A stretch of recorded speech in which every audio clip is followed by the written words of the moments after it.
Dans la commune de Matoto, plus précisément au quartier Rabitaya, nous avons rencontré Youssoufou Silla, un guérisseur traditionnel, héritier d'un savoir ancestral, qui nous confie comment ce don lui a été légué, suivant une longue tradition.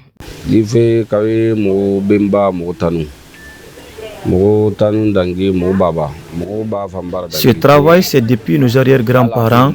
Mon grand-père l'a fait et l'a légué à mon père. Aujourd'hui, c'est mon tour de l'exercer. De Koba à Conakry, c'est le travail que nous faisons et qui est un héritage familial. Donc, voir ce travail se maintenir à ce niveau, c'est un héritage pour nous. C'est ce travail qui nous a permis de nous installer ici à Matoto et avoir des patients à soigner.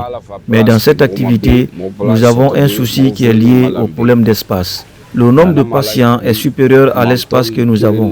Si Dieu pouvait diriger de bonnes volontés ou le gouvernement a m'aider à avoir un endroit espacé avec une grande capacité, ça me fera beaucoup plaisir. Je demande donc à l'État de valoriser les tradipraticiens parce que dans d'autres pays, ça existe.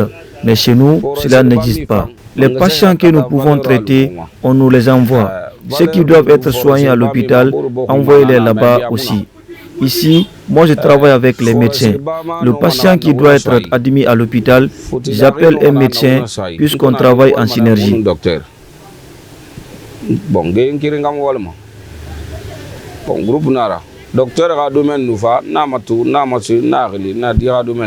Boubacar Diallo, impatient, témoigne des résultats spectaculaires obtenus grâce à Youssoufou Silla, alors qu'il ne pouvait plus marcher sans béquille. Aujourd'hui, il a retrouvé sa mobilité.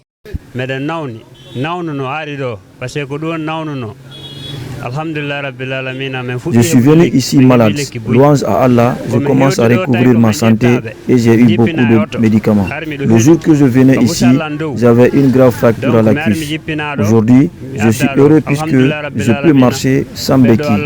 Je rends grâce à Allah, je dis merci aux guérisseurs et je prie Allah de veiller sur ces guérisseurs afin d'aider beaucoup de malades.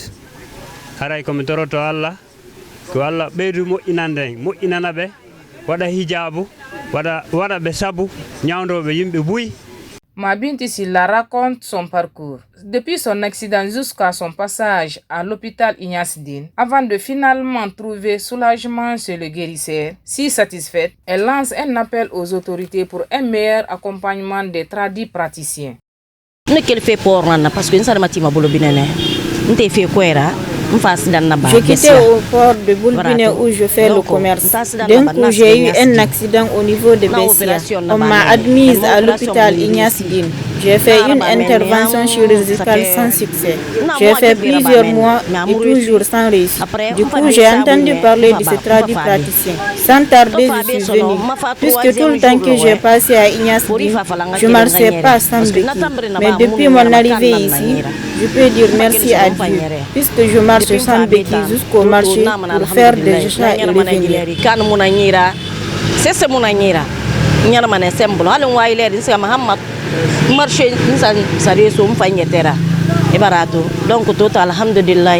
En attendant que leur voix porte, Youssoufou Silla poursuit sa mission, soignant des patients avec une persévérance remarquable, et ce, malgré des conditions difficiles.